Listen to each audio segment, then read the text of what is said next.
മനുഷ്യ ചരിത്രത്തിലെ തന്നെ ഏറ്റവും നിർണായകമായൊരു വർഷമായിരുന്നു 2025. ശീതയുദ്ധത്തിന് ശേഷമുള്ള ലോകം കണ്ട ഏറ്റവും വലിയ രാഷ്ട്രീയ ധ്രുവീകരണങ്ങൾക്കും സാമ്പത്തിക അസ്ഥിരതകൾക്കും ഇടയിൽ ഇന്ത്യയും റഷ്യയും തമ്മിലുള്ള ബന്ധം സമാനതകളില്ലാത്തൊരു പരിവർത്തനത്തിന് വിധേയമായി.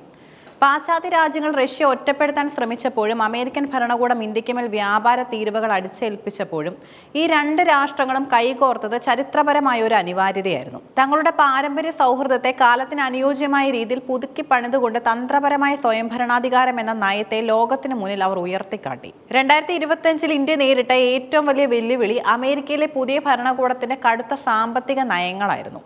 ഇന്ത്യൻ ഉൽപ്പന്നങ്ങൾക്ക് മേൽ ചുമത്തിയ ഉയർന്ന വ്യാപാര തീരുവകൾ രാജ്യത്തിന്റെ സാമ്പത്തിക ഭദ്രതയെ ബാധിക്കുമെന്ന ഘട്ടമെത്തിയപ്പോൾ പുതിയ വിപണികൾ കണ്ടെത്തുക എന്നത് ഇന്ത്യയുടെ ആവശ്യമായി മാറി. ഇതേസമയം തന്നെ യുക്രൈൻ യുദ്ധത്തിന്റെ പശ്ചാത്തലത്തിൽ പാശ്ചാത്യ ലോകം റഷ്യയ്ക്ക് മേൽ ഉപരോധങ്ങൾ കടുപ്പിച്ചിരുന്നു.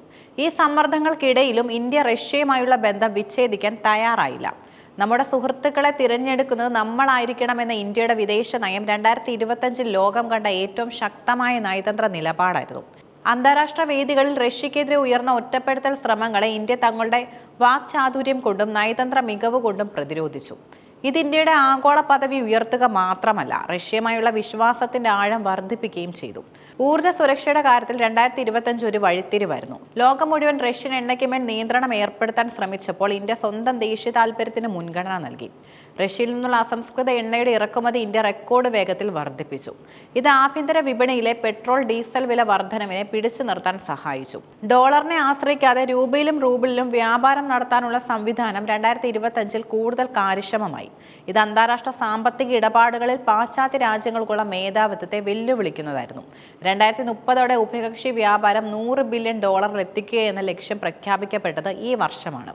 കാർഷിക ഉൽപ്പന്നങ്ങൾ, ഫാർമസ്യൂട്ടിക്കൽസ്, IT മേഖല എന്നിവിടങ്ങളിൽ നിന്നുള്ള ഇന്ത്യൻ കയറ്റുമതി റഷ്യൻ വിപണിയിൽ വലിയ സ്വീകാര്യത നേടി. ഇന്ത്യയും റഷ്യയും തമ്മിലുള്ള പ്രതിരോധ സഹകരണം കേവലം ഒരു ക്രയവിക്രയ ബന്ധമല്ലെന്ന് 2025 തെളിയിച്ചു.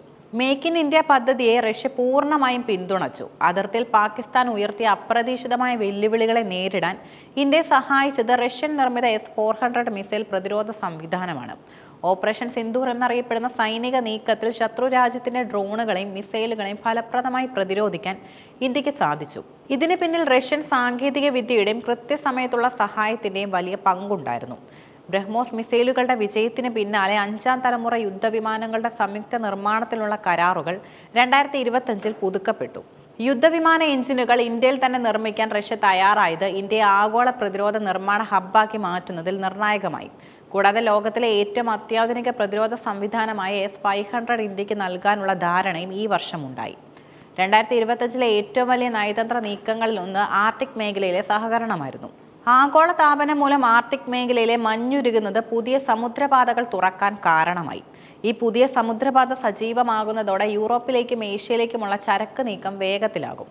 ആർട്ടിക്കിലെ പ്രകൃതിവാതക എണ്ണ നിക്ഷേപങ്ങൾ വേർതിരിച്ചെടുക്കുന്നതിൽ ഇന്ത്യയെ പങ്കാളിയാക്കാൻ റഷ്യ എടുത്ത തീരുമാനം വരും ദശകങ്ങളിൽ ഇന്ത്യയുടെ ഊർജ്ജ ദാരിദ്ര്യം നീക്കാനും സഹായിക്കും. റഷ്യയുടെ കിഴക്കൻ മേഖലയിലെ വികസനത്തിൽ ഇന്ത്യൻ നിക്ഷേപം വർദ്ധിപ്പിക്കാനും ഈ വർഷം തീരുമാനമായി. ഗഗൻയാൻ പദ്ധതിക്ക് റഷ്യ നൽകിയ പരിശീലനത്തിന് ശേഷം ബഹിരാകാശ മേഖലയിൽ കൂടുതൽ വലിയ പദ്ധതികൾക്ക് 2025 തുടക്കം കുറിച്ചു. ചന്ദ്രനിലും ചൊവ്വയിലും സംയുക്ത പരിവേഷണങ്ങൾ നടത്തുന്നതിനെക്കുറിച്ചും ഇന്ത്യയുടെ സ്വന്തം ബഹിരാകാശ നിലയം സ്ഥാപിക്കുന്നതിൽ റഷ്യൻ സാങ്കേതിക സഹായം ഉറപ്പാക്കുന്നതിനെക്കുറിച്ചും ധാരണയായി. സൈബർ സുരക്ഷ, ആർട്ടിഫിഷ്യൽ ഇന്റലിജൻസ് എന്നീ മേഖലകളിൽ ഇരു രാജ്യങ്ങളും തമ്മിലുള്ള വിവര കൈമാറ്റം പുതിയ തലത്തിലെത്തി. ഡിസംബറിൽ ന്യൂഡൽഹിയിൽ നടന്ന പ്രസിഡന്റ് വ്ളാഡിമിർ പുടിന്റെ 10ാമത്തെ ചരിത്രപരമായ സന്ദർശനം ഈ വർഷത്തെ ഏറ്റവും വലിയ നയതന്ത്ര പരിപാടിയായിരുന്നു. ഈ സന്ദർശന വേളയിൽ ഒപ്പിട്ട് 28ലധികം കരാറുകൾ ഊർജ്ജം, പ്രതിരോധം, വ്യാപാരം, വിനോദസഞ്ചാരം എന്നീ മേഖലകളിൽ വലിയ മാറ്റങ്ങൾ ലക്ഷ്യമിട്ടുള്ളതായിരുന്നു. ഇന്ത്യ ഒരു പ്രാദേശിക ശക്തി എന്ന നിലയിൽ നിന്നും ഒരു ആഗോള ശക്തി എന്ന നിലയിലേക്ക് റഷ്യ ഉയർത്തിക്കാട്ടിയതും അന്താരാഷ്ട്ര രാഷ്ട്രീയത്തിലും ഇന്ത്യയുടെ മൂല്യം വർദ്ധിപ്പിച്ചു. ഇന്ത്യ ഒരു വിശ്വസ്ത സുഹൃത്താണെന്ന പുടിന്റെ പ്രസ്താവന ലോകരാജ്യങ്ങൾക്കിടയിൽ വലിയ ചർച്ചകൾക്കും വഴിവെച്ചു. ഇന്ത്യ ഇന്ന് ലോകത്തെ 3ാമത്തെ വലിയ സമ്പദ് വ്യവസ്ഥയായി വളരുകയാണ്. വികസന രാജ്യങ്ങളുടെ അഥവാ ഗ്ലോബൽ സൗത്തിന്റെ ശബ്ദമായി ഇന്ത്യ മാറുമ്പോൾ റഷ്യയുടെ പിന്തുണ ഇന്ത്യക്ക് അന്താരാഷ്ട്ര വേദികളിൽ കൂടുതൽ കരുത്തു നൽകുന്നു. ഐക്യരാഷ്ട്രസഭയുടെ സുരക്ഷാ കൗൺസിലിൽ ഇന്ത്യക്ക് സ്ഥിര അംഗത്വം ലഭിക്കണമെന്ന ആവശ്യം റഷ്യ ശക്തമായി പിന്തുണയ്ക്കുന്നത് ഈ സഖ്യത്തിന്റെ രാഷ്ട്രീയ പ്രാധാന്യം വെളിപ്പെടുത്തുന്നുണ്ട്.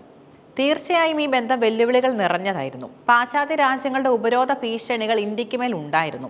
എന്നാൽ ഇന്ത്യ ഒരു രാജ്യത്തിന്റെ പക്ഷം പിടിക്കാതെ സ്വന്തം ജനതയുടെ ക്ഷേമത്തിനായി നിലകൊണ്ടു. യുദ്ധമല്ല, ചർച്ചകളാണ് പ്രശ്നപരിഹാരത്തിനുള്ള മാർഗമെന്ന് റഷ്യയോട് നേരിട്ട് പറയാനുള്ള ആർജവം ഇന്ത്യ കാണിച്ചു. ഈ സന്തുലിതമായ നിലപാടാണ് 2025 ഇന്ത്യയെ ലോകത്തിന്റെ നയതന്ത്ര തലസ്ഥാനമാക്കി മാറ്റിയത്.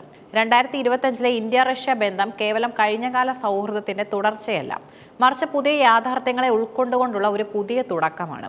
പ്രതിരോധം, സാമ്പത്തികം, ഊർജം, ബഹിരാകാശം എന്നീ മേഖലകളിൽ കൈവരിച്ച നേട്ടങ്ങൾ വരും തലമുറകൾക്കും ഉപകരിക്കുന്നതാണ്.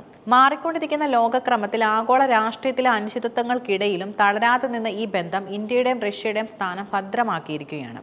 വിശ്വസ്തതയും പരസ്പര ബഹുമാനവും അടിസ്ഥാനമാക്കിയുള്ള ഈ സഖ്യം പുതിയൊരു ലോകക്രമത്തിന്റെ ഉദയത്തെയാണ് സൂചിപ്പിക്കുന്നത്.